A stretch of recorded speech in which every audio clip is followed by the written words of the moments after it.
Epidemiologist Dr. Avery Hinds continues to note an increase in COVID-19 cases among the population. Reporter Kimberly De Souza attended the recently concluded COVID-19 health update and brings us this report. The positivity rate for the COVID-19 virus is above 30%, but the Ministry of Health is continuing to monitor the rate.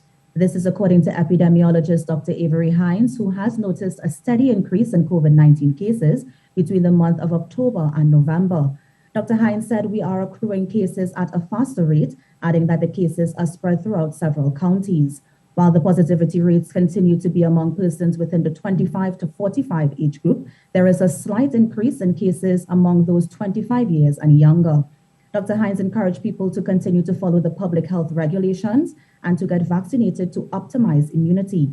He encouraged persons over 60 years old and those who are immunocompromised to get the additional third dose of the COVID-19 vaccine. These primary doses can be taken 1 to 3 months after the second dose or the single dose in the case of the Johnson & Johnson vaccine.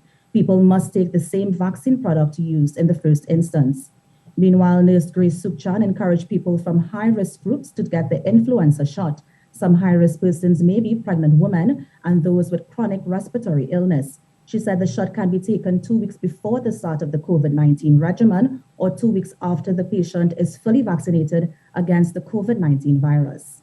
I am Kimberly De Souza for TTT News. Thank you so much for that update, Kimberly.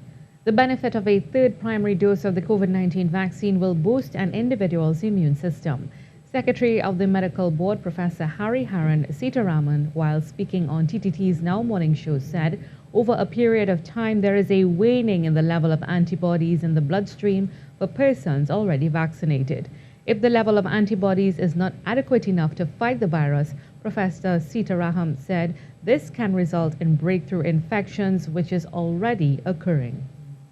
Unfortunately, the efficacy to actually reduce the hospitalization as well as the reduce the severe illness also has come down, unfortunately, but not miserably low. He said this is also why we are seeing a spike in COVID-19 cases.